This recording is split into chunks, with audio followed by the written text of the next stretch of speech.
So now let's get into some quick FAQ stuff, things that I see asked a lot of times. So hopefully you were watching this training before asking your question that potentially might be answered in this detailed training here. This mirror board or Lucid Spark board and all the other resources will attach to all the trainings there below the training here. All right, so when adding new ad sets, do I always need to add a minimum daily spend of $5 to $10? So we already addressed this, but to further clarify, no, this is optional, and I would only recommend it. I would only recommend it if you have an ad set for 48 hours. You added a new ad set, 40 hours went by on its own and didn't get any spend, and you really believe it has potential. Emphasis on the second part right here, right? You really believe it has potential. So if an ad set doesn't get spend, a lot of the times it's just simply because Facebook either believes a current ad set or ad in your campaign has better potential at the time, or Facebook just needs more than the 48 hours to find its place in the auction and start spending. Ultimately speaking, guys, if an ad set isn't getting spend, it's not inherently hurting you. So just leave it as is. If it starts to trickle down and get $1 spend here, $2 spend here, again, still not enough for it to be a problem. You only start to get concerned when spending money and it's not converted. But if an ad set isn't spending anything, you could leave it there and just let it do its thing. You never know. Down the line, eventually, Facebook might eventually find the audience that ad set will convert the best with and start deploying it. Sometimes I've seen it happen a week, 2 weeks, even 3 weeks later. So assuming it's not getting any spend, don't stress out. You don't have to delete the campaign or delete the ad set or turn it off. If it's not getting any spend, it's fine. If it gets a little bit of trickle spend throughout the days, maybe $2 here, $8 there, don't stress about it. It's trying its best. Eventually it could find somebody. So it's better to just leave it on than to not leave it on and then have it not do its thing. Now, what I will say is that if it eventually gets to $50 of total spend with no buying intent, no add to carts, let's say you've had this ad set on for a week and a half now and it got trickle spend here and there, maybe one day no spend, one day $8 in spend, another day no spend, another day $6 in spend, and it trickles over to the course of $50 total dollars spent with no add to carts, no initiate checkouts, no purchases, that CPM metrics don't look good, whatever, then you can eventually turn it off. But if it's assuming it stays consistent with no getting no spend, just leave it on until it gets to that trickle effect of $50. All right. Question number 2. Should I test new countries? And if so, when? So answer to this is I highly recommend you focus on testing one country at a time and putting a big focus in testing really hard with that country, pivoting, considering testing another country, right? So you only really test different countries as like a last resort, or if you're really scaling hard and you want to start to explore in different countries. In the midst of testing, it doesn't make sense to like pull up another country. Not every country has the same desires or pain, and it's not always communicated the same way as well. So it's not as easy as just launching the exact ads one-to-one to a new country. Sometimes it can be, a lot of times it's not. But if you have given a thorough test, 7 to 14 days, and you want to test a new country, you can always just do it in a new CBO and follow the same timeline strategies. Up to you. Another question, after adding variations, how long should I wait before adding more?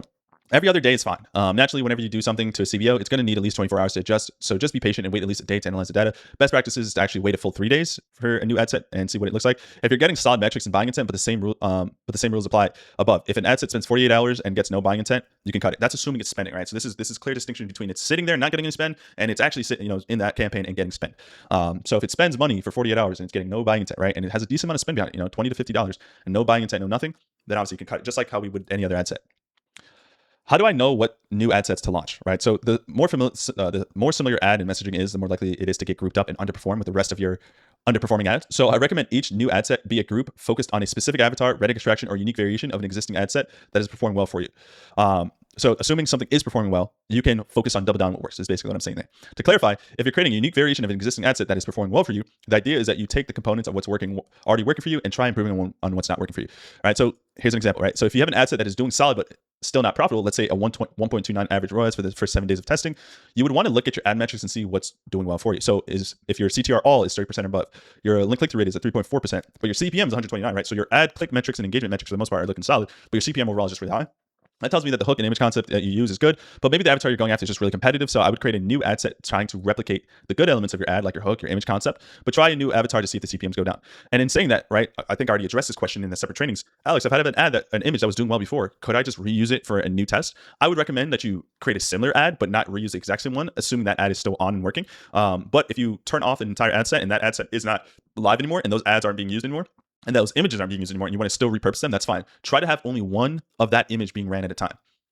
Unless, again, of course, you're testing a CBO campaign, a separate CBO campaign going to an advertorial, and you want to just verify that everything's congruent there, that's when you can use the same image. But when you're in the same campaign, going to the same product page, try to only have one of those images active at a time. So in other words, just create a new concept of that image, create a new variation of that image that worked really well for you. So that way you're not double dipping into the same image if they're both active at the same time. If they're not active at the same time, then feel free to repurpose the same image if it performed well for you and it was doing well. Okay. Another example could be, maybe you're at a 1.19 ROAS, but you have a good CPM at $38. Your CTR all through is 29%, and your CTR link click-through rate is 1.2%.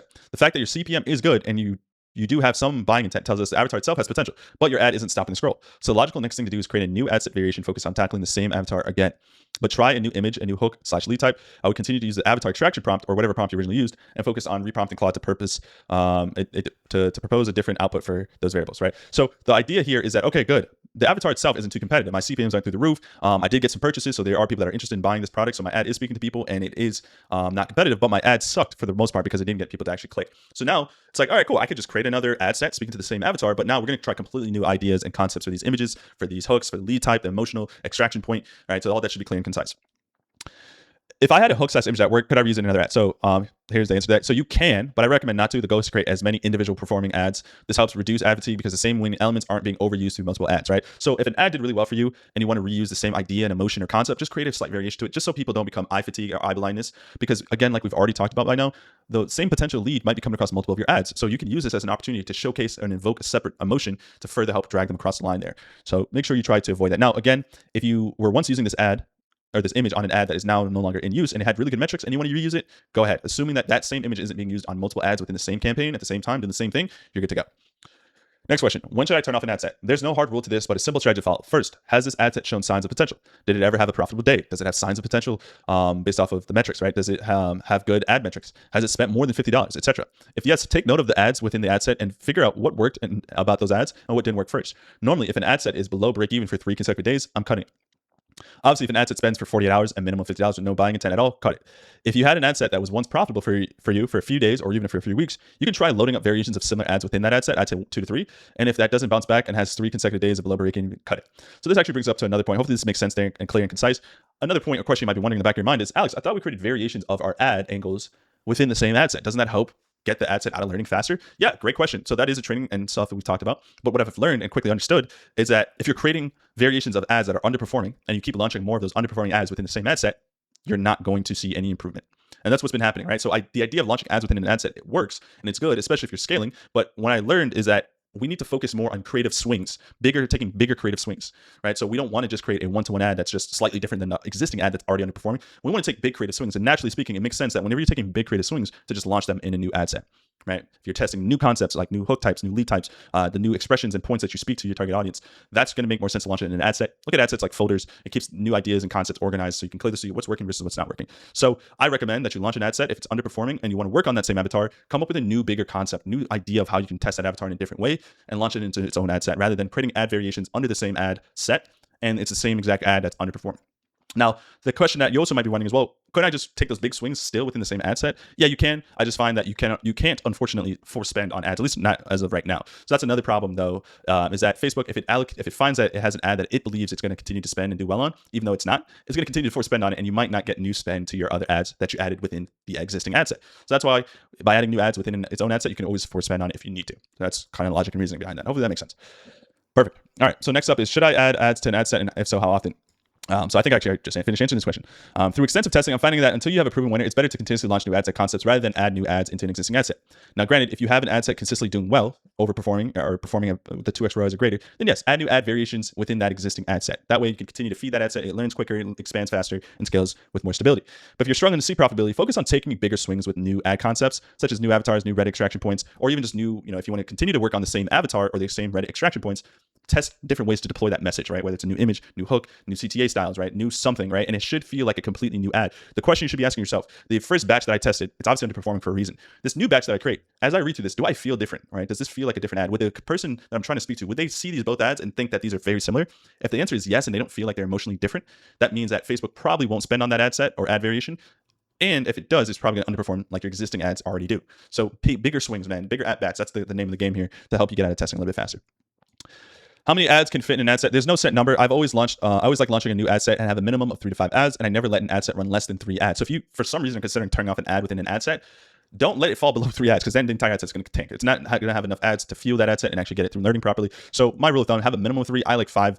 In most cases, like 5 just gives me more opportunities to make sure I can hit the bullseye there. Okay, so, and I never let an ad set run with less than 3, because we constantly want Facebook comparing and contrasting multiple ads against each other in the same auction so we can stress test them and get the best results. But on lower budgets, less than $400 a day, I find Facebook struggles to test and spend money on all ads within an ad set when they're more than 10 ads. So if you want, you're more than welcome to load up each ad set test with 10 ads if you really want to cover your bases, but just understand that Facebook will probably only allocate most of the spend to 1 or 3 of those ads. So don't, launch 10 ads and then confuse, well, why is Facebook not spending money, on all these other ones? It's only spending money on these 2 or 3. That's what it's going to do, because it can only, with that low of daily spend, it only has a capacity to really thoroughly test about 1 or 3 of those ads. How many ad sets can be in a campaign? Similar to the question above, as many as you want. There isn't a set rule. Just understand that depending on your daily budget, Facebook can only get so many proper tests each day. So general rule of thumb, focus more on quality over quantity in the beginning. And then when you're scaling, you can just launch as much as you want at once. Next question, when should I schedule ads, ad sets, campaigns? Always set your new ad sets, campaigns, etc. to go out the next day at midnight. As of right now, you cannot schedule ads individually. You can only schedule ad sets and campaigns. So whenever you add the new ad into an existing ad set, just do it at midnight. We want to give Facebook the entire day to see when it is the best time to show your ads. For everyone, it will be different. There isn't an inherent best time or best day. Just let Facebook spend.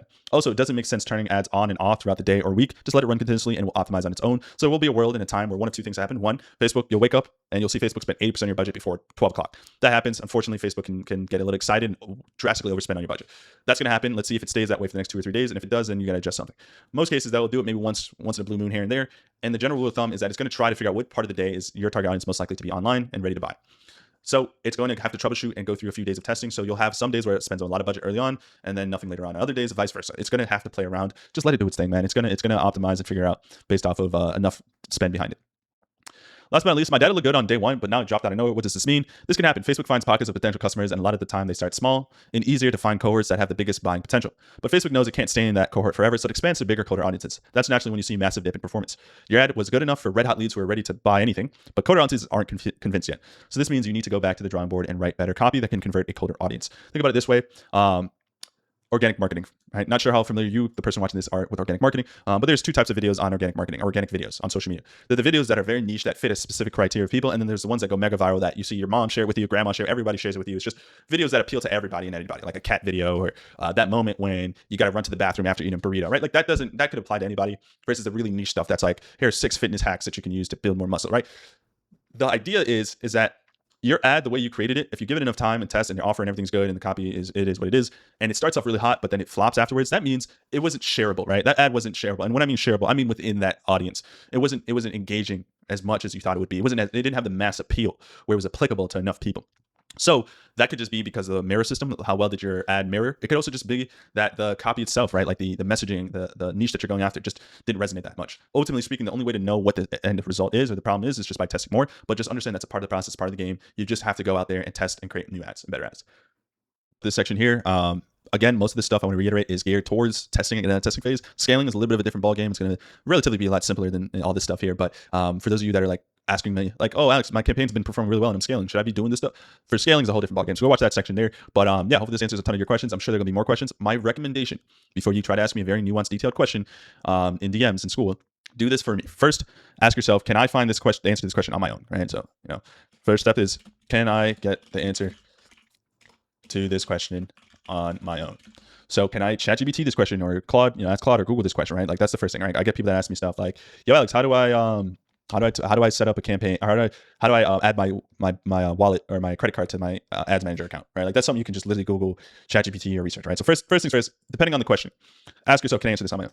Next step 2 is if you can't Google this or ask this on your own, look through the resources in the course. So there's a lot of course material, and I guarantee you're not watching all of it, right? Some of you will. Some of you guys are going to actually sit down and watch it all. Not all of you will be, and that's fine because I understand not all of you have the time to go through hours and hours of course material. But I highly recommend first, before you even consider asking me or the community, just look through and see if there's an answer already, right? There's a search bar here. You can see this on mobile or on your phone. There's a search bar here. You can type in stuff, right? So I had to put stuff in the community and under the classroom as well, right? People might have already talked about it or discussed it, or there might be a training on it, right? If you can't type in a keyword and specifically find the answer that you're looking for, just simply go through and just look at the titles of the trainings. You can also quickly look at the live transcripts as well, and you can quickly Control F or even search what is in the training. So in this training, if I go under Ask Fred here, does Alex talk about what is a good ad metric for CPMs? You can be resourceful, and you can see here, yes, Alex does talk about good ad metrics for CPMs. According to this meeting, boom, boom, boom. Ideally, you want to aim for CPMs under $80. So you can use this functionality, Ask Fred, just go through some of the trainings that probably would have the answer to what you're asking and see if there's a quick response that you can get from asking Fred, right? So boom, just like that, you can see that, all right, now I know the answer, like, oh, my ideal CPM is to be less than $80. So that's the next thing I would do. If you cannot get an answer, you can't figure out the answer yourself. Where's my board here? If you can't figure out the answer on your own, you can't find it in the resources, then the next thing to do is just ask the fellow community members. Give the community members about, I would say 3 to 5 hours to answer your question. Ask the community. Make sure you properly frame and ask your question and provide as much context as possible. So if you have a really specific nuanced question about testing, make sure you add your ad metrics and as much context as possible. So that way the community can give you the best response possible based off of what is actually happening in your business. And then if 3 to 5 hours go by and no one responds back to you, or even a day goes by and no one responds back to you, then you can ask me.